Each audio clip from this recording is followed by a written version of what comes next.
എന്താ ചിത്രേ, എന്തിനാ വേഗം വരാൻ പറഞ്ഞേ? എന്താ കാര്യം? ഒന്നുമില്ല മുരളി, ചിത്ര ഇതുവരെ ഭക്ഷണം കഴിച്ചിട്ടില്ല. അതെ മുരളിയേട്ടാ, കഴിച്ചതിന് ശേഷം ഞാൻ മരിച്ച വിവരം വിളിച്ച് പറഞ്ഞിട്ട് വരുത്തിക്കാന്ന് വിചാരിച്ചു. പക്ഷെ മുരളിയേട്ടൻ നേരത്തെ പോന്നു. അതുകൊണ്ട് ഇവർക്ക് എന്ത് ചെയ്യണമെന്നൊരു പിടിയില്ലാതെ നിൽക്കുക. അല്ലേ രേണുമായി?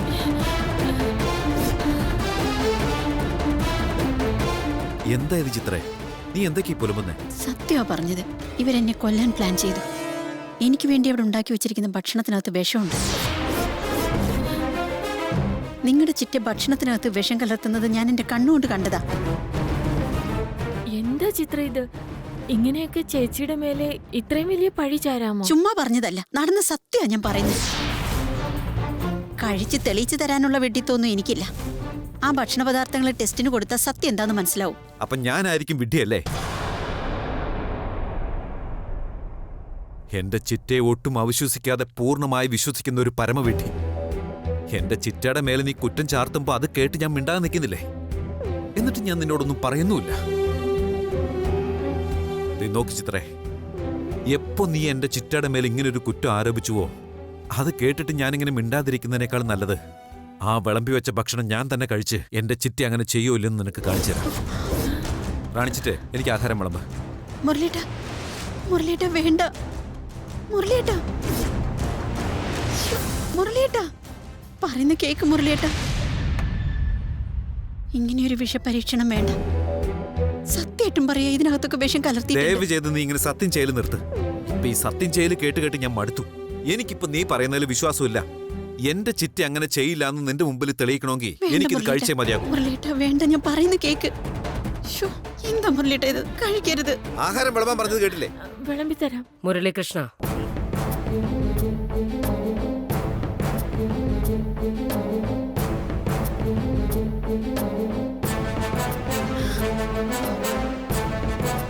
നീ പറഞ്ഞതൊക്കെ ഞാൻ അവിടെ നിന്ന് കേൾക്കുന്നുണ്ടായിരുന്നു. എന്റെ വയറ്റിൽ പിറന്നില്ലാന്നേ ഉള്ളൂ. നീ എന്റെ പൊന്നുമോനാ. എന്റെ മേൽ എത്രമാത്രം വിശ്വാസം നിനക്ക്. അതുകൊണ്ടല്ലേ നീ കഴിക്കാനിരുന്നത് മോനെ. ആ വിശ്വാസം മാത്രം മതി ഈ ചിറ്റമ്മയ്ക്ക്.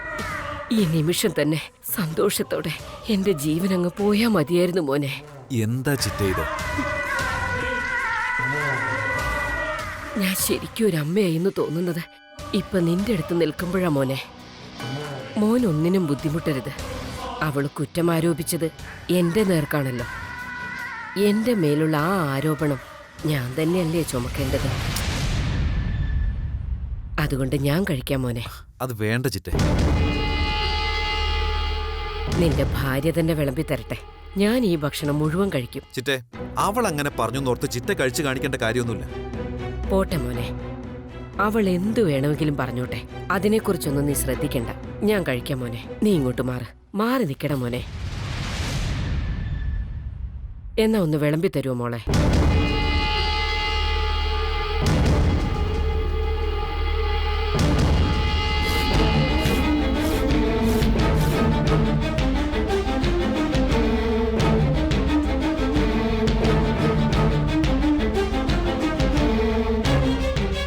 എന്താ മോളെ ആലോചിച്ച് നിൽക്കുന്നേ?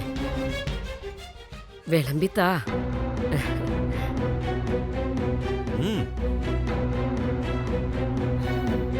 അപ്പൊ എനിക്ക് ഭക്ഷണം വിളമ്പിത്തരാൻ പോലും നിനക്ക് ഇഷ്ടമില്ലെന്നാണോ?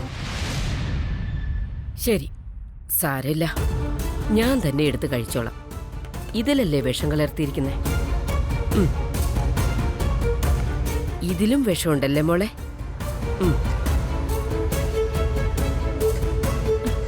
ഇതിലും വിഷം കലർന്നിട്ടുണ്ടെന്നാ നീ പറഞ്ഞത്. ആ, അപ്പൊ ഇതിലും വിഷം കാണൂല്ലോ അല്ലേ?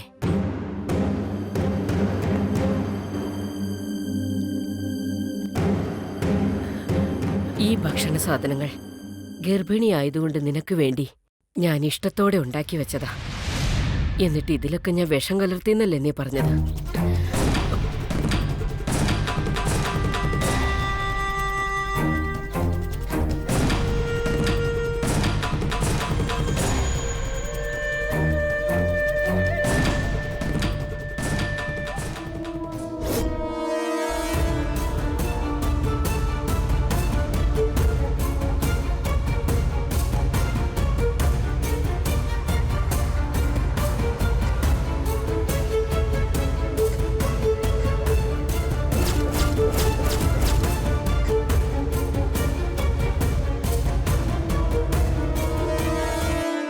എന്തു പറ്റി മോളെ?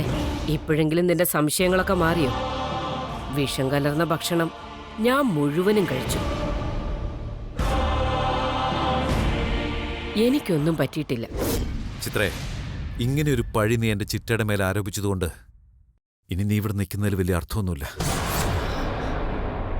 നീ കുറച്ചുനാൾ വീട്ടിൽ പോയി നിൽക്കേ, ഞാൻ തന്നെ നിന്നെ കൊണ്ടുവിടാം.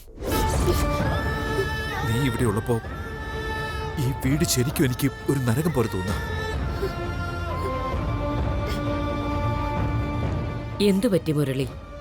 വിചാരിച്ച ഉടനെ വേണ്ടെന്ന് വെക്കാൻ ഇത് കുട്ടിക്കളിയൊന്നുമല്ല, ജീവിതമാണെന്ന് ഓർക്കണം. പെട്ടെന്നുള്ള ദേഷ്യത്തിൽ ഒരു തീരുമാനം എടുക്കരുത്. അവള് കാര്യം അറിയാതെ എന്തോ പറഞ്ഞെന്ന് കരുതി നമ്മൾ അതത്ര വലിയ കാര്യമാക്കാനുണ്ടോ? എന്താ മോളെ ചിത്രേ, ഇനിയിപ്പൊ നീ ഇരിക്കെ, ഞാൻ തന്നെ വിളമ്പിത്തരാം. ഇപ്പോൾ മാത്രമല്ല, ഇനി നീ എപ്പോ കഴിക്കാനിരിക്കുകയാണെങ്കിലും ഞാൻ തന്നെ വിളമ്പിത്തരാം. അതിനു മുമ്പ് ഞാൻ കഴിച്ചു കാണിച്ചു തരാം, എന്നിട്ട് നീ ഭക്ഷണം കഴിച്ചാൽ മതി. എനിക്കൊരു വിഷമമുള്ളൂ. വിഷം കലർത്തിന്ന് നീ പറഞ്ഞതുപോലെ എന്നെ വിഷമിപ്പിച്ചില്ല. നിന്റെ വയറ്റില് ഞങ്ങളെല്ലാവരും പ്രതീക്ഷയോടെ കാത്തിരിക്കുന്ന ഈ വീടിന്റെ അനന്തരാവകാശിയാ. അതിനെ ഞാൻ നശിപ്പിക്കാൻ ശ്രമിച്ചു എന്ന് പറഞ്ഞപ്പോ അതെനിക്ക് സഹിക്കാൻ കഴിഞ്ഞില്ല മോളെ. ചിറ്റേ, എന്താ ഈ പറയുന്നേ? നീ ഒരു കാര്യം മാത്രം ചെയ്തതാ. ദിവസം ഓരോ കള്ളത്തരം പറഞ്ഞ് ഇങ്ങനെ എന്നെ കൊല്ലുന്നതിനു പകരം ശരിക്കും കുറച്ച് വിഷം കലർത്തി നിന്റെ കൈകൊണ്ട് തന്നെ ഇങ്ങ് തന്നേക്ക്. ഞാൻ ഒറ്റയടിക്ക് അങ്ങ് തീർന്നു കിട്ടൂലോ. അതിനുശേഷം ഒരു പ്രശ്നവുമില്ലാതെ നിനക്ക് സ്വസ്ഥമായിട്ട് ജീവിക്കാം. കേട്ടല്ലോ നീ? ഇനി എപ്പോഴെങ്കിലും എന്റെ ചിറ്റയെപ്പറ്റി നീ കുറ്റം പറയുന്നത് കേട്ടാ അത് ഞാൻ സഹിച്ചെന്ന് വരില്ല. സത്യം പറഞ്ഞാ എനിക്ക് വീട്ടിലേക്ക് വരാനേ തോന്നുന്നില്ല. ദൂരെ എവിടെയെങ്കിലും ആരും കാണാതെ പോയി ജീവിക്കാൻ തോന്നുക. വേണ്ട മുരളീകൃഷ്ണ, ദയവ് ചെയ്ത് നീ അങ്ങനെയൊന്നും ചിന്തിക്കരുത്. പിന്നെ നീ എന്നെ ജീവനോട് കാണില്ല, പറഞ്ഞേക്കാം.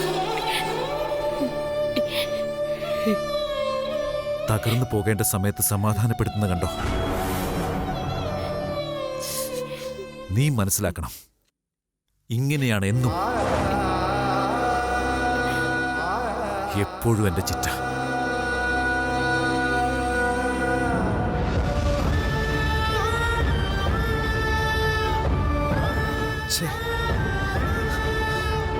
മുരളിയേട്ടാ,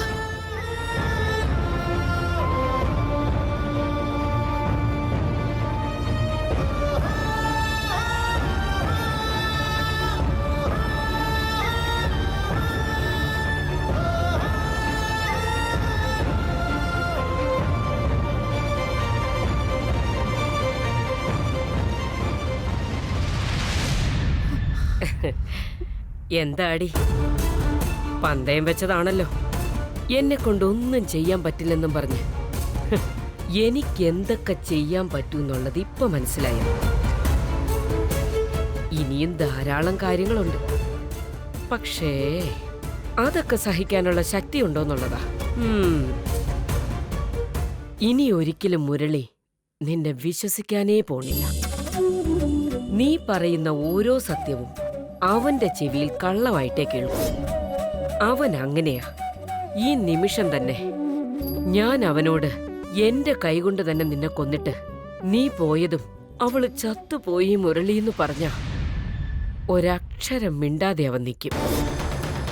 ഇപ്പം നടന്നതേ മരണം വരെ എനിക്ക് കിട്ടിയൊരു ബലമാണ്. ഇപ്പം മനസ്സിലായോടി ഈ നീലാംബരി ഒരു പദ്ധതി ഒരുക്കിയാൽ അതെങ്ങനെ പ്രാവർത്തികമാക്കൂന്നുള്ളത്? നീ കണ്ടതെല്ലാം സത്യമായിരുന്നു. പക്ഷേ ഒരേപോലത്തെ 2 പാത്രത്തില് ഞാൻ ഭക്ഷണം വിളമ്പി വെച്ചിരുന്നു. അത് എന്റെ ജോലി വളരെ എളുപ്പത്തിലാണ്. വിഷം കലർന്ന ഭക്ഷണം അതേപടി അകത്തിരിപ്പുണ്ട്. നീ കണ്ടൂന്ന് മനസ്സിലാക്കിക്കൊണ്ട് തന്നെയാ ഞാൻ ആ വിഷം കലർത്തിയത്. ഇതും എന്റെ ഒരു പ്ലാനായിരുന്നു. അതുപ്രകാരമാണ് നീ ഇവിടെ പ്രവർത്തിച്ചത്. അതുമാത്രമല്ല, എന്റെ ചിറ്റയെപ്പോലെ മറ്റൊരാൾ ഈ ലോകത്തില്ലെന്ന് മുരളീകൃഷ്ണനും വിശ്വസിച്ചു. ഇതു മതി എനിക്ക്. ഒറ്റ വെടിക്ക് പല പക്ഷികളെ വീഴ്ത്തുന്നത് എങ്ങനെയെന്ന് ഈ നീലാംബരിയെ കണ്ടുപിടിക്കേ കേട്ടാ. വല്ലാതെ അപമാനിക്കപ്പെട്ടതായി തോന്നുന്നുണ്ടോ? എന്നാ വിഷം കലർത്തിയ ഭക്ഷണം അകത്ത് അതേപടി ഇരിപ്പുണ്ട്. യൂസ് ചെയ്യണമെങ്കിൽ ചെയ്തോട്ടോ.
അവൻ അങ്ങനെയാ. ഈ നിമിഷം തന്നെ ഞാൻ അവനോട് എന്റെ കൈകൊണ്ട് തന്നെ നിന്നെ കൊന്നിട്ട് നീ പോയതും അവള് ചത്തുപോയി മുരളിയെന്ന് പറഞ്ഞ ഒരക്ഷരം മിണ്ടാതെ അവൻ നിൽക്കും.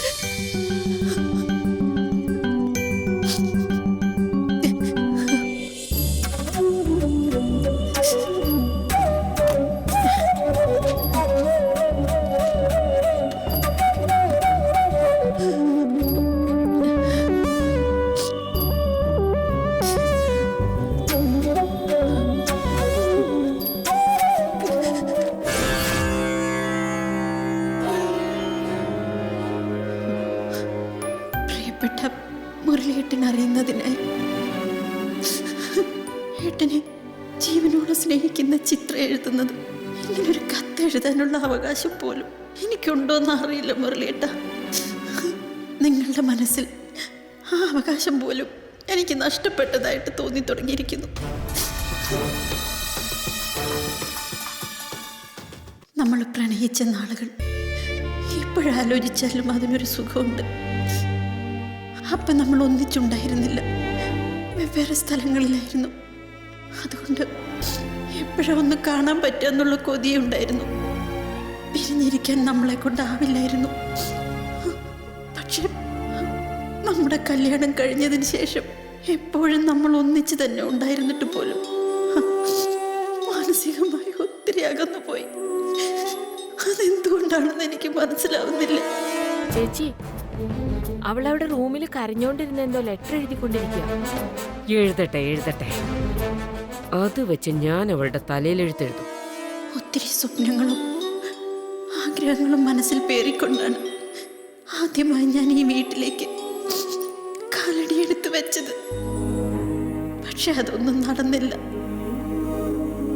മുരളിയേട്ടൻ എന്നോട് എത്രമാത്രം സ്നേഹമായിരുന്നു. നിങ്ങളുടെ ചിറ്റയെക്കുറിച്ചും ഞാൻ തെറ്റായി ഒന്നും ധരിച്ചിരുന്നില്ല. ഈ വീട്ടിൽ എന്തൊക്കെയോ പ്രശ്നങ്ങളുണ്ടെന്ന് കല്യാണം കഴിഞ്ഞപ്പോഴേ എനിക്ക് തോന്നി തുടങ്ങി. പക്ഷെ അതെന്താണെന്നുള്ളത് വളരെ അടുത്ത കാലത്താണ് ഞാൻ അറിഞ്ഞത്. പണം മോഷ്ടിക്കുന്നതും മുരളിയേട്ടനെ കളിപ്പിക്കുന്നതും ഈ വീട്ടിൽ സർവ്വസാധാരണയാണ്. സ്വർഗം പോലെ കഴിഞ്ഞിരുന്ന ഈ വീട്ടിൽ പിന്നീട് എനിക്ക് നരകമായിരുന്നു. കാശിനും സ്വത്തിനും വേണ്ടി ഇവിടെ എല്ലാവരും മുരളിയേട്ടന് മുൻപിൽ അഭിനയിക്കുക. എല്ലാവർക്കും ഓരോ മുഖംമൂടികളുണ്ട്. ഇവരുടെ എല്ലാം നേതാവായി കരുക്കൾ നീക്കുന്നത് നിങ്ങളുടെ ചിറ്റയാണ് മുരളിയേട്ട. ഞാൻ ഈ വീട്ടിൽ കയറി വന്നതും നിങ്ങളുടെ അച്ഛൻ എന്നോട് ഇതിനെക്കുറിച്ച് ചില സൂചനകളൊക്കെ തന്നിരുന്നു. രാപ്പകലില്ലാതെ മുരളിയേട്ടൻ കഷ്ടപ്പെട്ടുണ്ടാക്കുന്ന കാശിൽ നിന്നും 90% നിങ്ങളുടെ ചിറ്റയെടുത്ത് മാറ്റുന്നുണ്ട്. എന്നിട്ട് ആ പണം കൊണ്ട് അവരുടെ വയറ്റിൽ ജനിച്ച കുട്ടികളുടെ പേരിൽ സ്വത്തുകൾ വാങ്ങിക്കൂട്ടുന്നു. ബാക്കിയുള്ള കാശ് അവരുടെയൊക്കെ പേരിൽ തന്നെ ഡെപ്പോസിറ്റ് ചെയ്യുന്നു. അതും പോരാഞ്ഞിട്ട് പ്ലെയിൻ എഗ്രിമെന്റ് പേപ്പറുകളിൽ നിങ്ങളുടെ അടുത്ത് സൈൻ മേടിച്ച് അവരുടെ ഇഷ്ടത്തിനെല്ലാം എഴുതി ചേർക്കുകയും ചെയ്യുന്നുണ്ട്.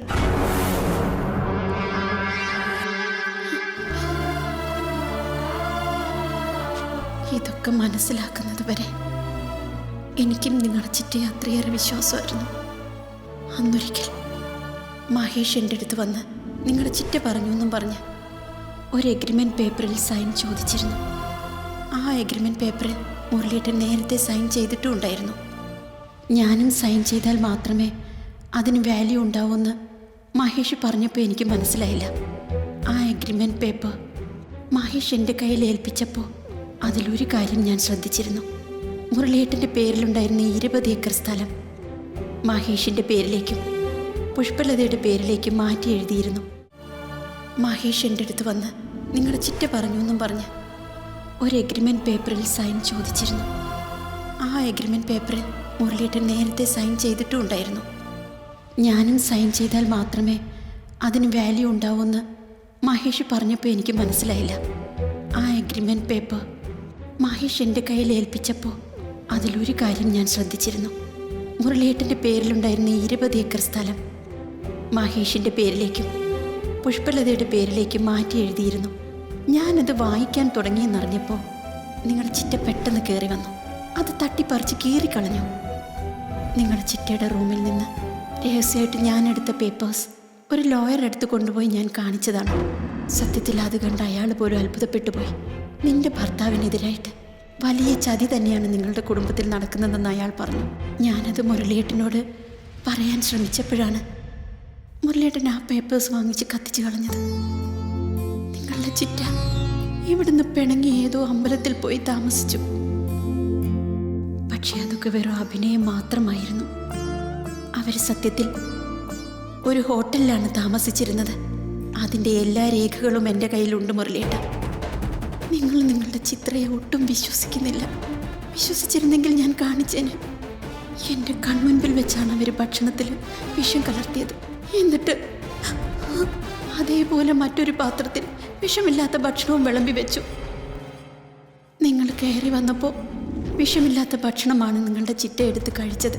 എന്നെ ഭ്രാന്തിയാക്കി ചിത്രീകരിച്ചത്. ഇത് ശരിയല്ല ചേട്ടാ. ചിറ്റയെ നിങ്ങളിങ്ങനെ കണ്ണടച്ച് വിശ്വസിക്കരുത്. അവർ നിങ്ങളെ ചതിച്ചുകൊണ്ടിരിക്കുക. കല്യാണം കഴിച്ചു വന്ന വീട്ടിൽ സ്വന്തം ഭർത്താവിൻ്റെ മുൻപിൽ വിശ്വാസം നഷ്ടപ്പെടുക എന്ന് പറഞ്ഞാൽ അതൊരു സ്ത്രീയുടെ ഏറ്റവും വലിയ ബലഹീനതയാണ്. എനിക്ക് സംഭവിച്ചത് അതുതന്നെയാണ്. നിങ്ങൾക്ക് എന്നോടുള്ള വിശ്വാസം നഷ്ടപ്പെട്ടു. അങ്ങനെ ഒരു വിശ്വാസമില്ലാത്ത സ്ഥിതിക്ക് ഇനി തുടർന്നിട്ട് കാര്യമില്ല മുരളിയേട്ട. നമ്മളിനി ഒന്നിച്ച് ജീവിക്കുന്നതിൽ അർത്ഥമില്ല. എനിക്കും നിങ്ങളുടെ സ്വത്തോ സുഖമോ ഒന്നും വേണ്ട മുരളിയേട്ട.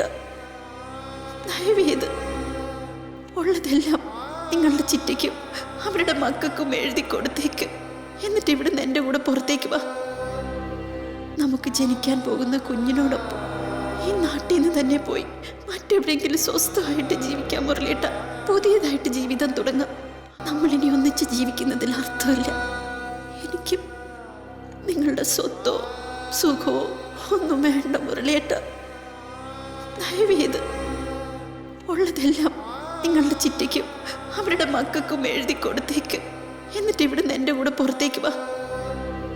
നമുക്ക് ജനിക്കാൻ പോകുന്ന കുഞ്ഞിനോടൊപ്പം ഈ നാട്ടിൽ നിന്ന് തന്നെ പോയി മറ്റെവിടെയെങ്കിലും സ്വസ്ഥമായിട്ട് ജീവിക്കാൻ മുരളിയേട്ട. പുതിയതായിട്ട് ജീവിതം തുടങ്ങാം.